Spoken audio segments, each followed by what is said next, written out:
तनी सुर दो भैया। आप वैसा गीत गाओ, एक जो गीत है कि ए पिया हो मरोगा रदनवा में लगा दो फौसरी। कुछ खा के आइए का होए जैसे हम गीत गौले वाली, अगर हम गीत तरह के परसों भी सेमरी में समझौनी कि बहुत बात कहे के पड़ेला, आ बहुत बात बिना कहले गोलू राजा के लोग के बुझा जाला। जैसे जे करे से लभ कइलू ओ करे से परेशानी बा ए सनमी करन तारो। इस साइड सॉन्ग हरोए वाला आ नाचे वाला कौन गीत होई? अरे कि कुंवार के प्यार में, अरे कुंवार के प्यार में अब मजा आया। देखा ये अब लूटत लहार में मजा आया। लूटत लहार में मजा आया। कुंवार के प्यार में, कुंवार के प्यार में मजा आया। लूटत लहार में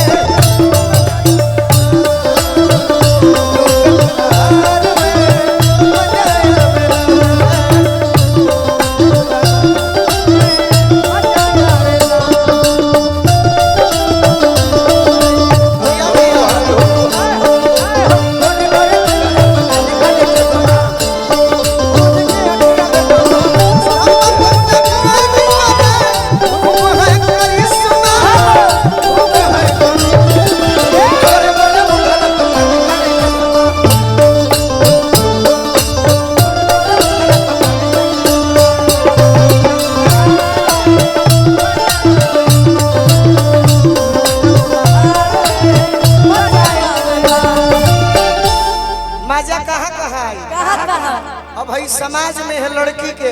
अच्छा है लड़की है ना ये समाज में ये लड़की के हम धरत नहीं। लड़की है ये का ही तो सास को मिल के भी है लड़की बिया समाज में धरो। भैया को बहुत जलस होता है। भैया तो रहे हैं बाबूजी के दामाद है।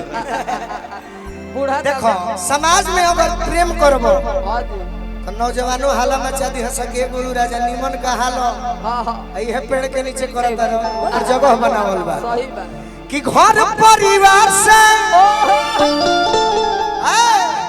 अरे घर परिवार से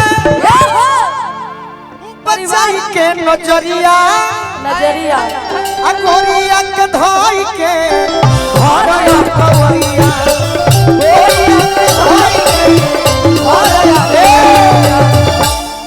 ओकर जगह बनावल में रुपया कहाँ मजा आवेला? तनी पूछी सब है कहाँ मजा आई? बीच में धरब ना, जगह बनावल बा। चल जाओ स्कूल में। अरे मिलल पिछुआर में, मिलल पिछुआर में मजा आवेला। आज बच्चा लहार में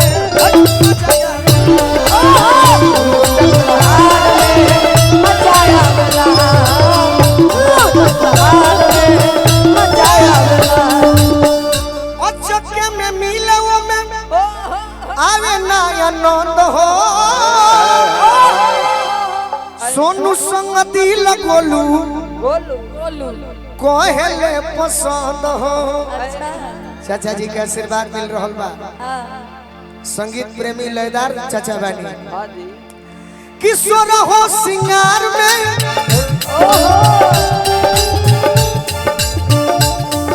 बेलवैया से पहलवान जी पहलवान बस के मलिकार बानी सोरा हो सिंगार में मजा आवेला अब लूटत लहा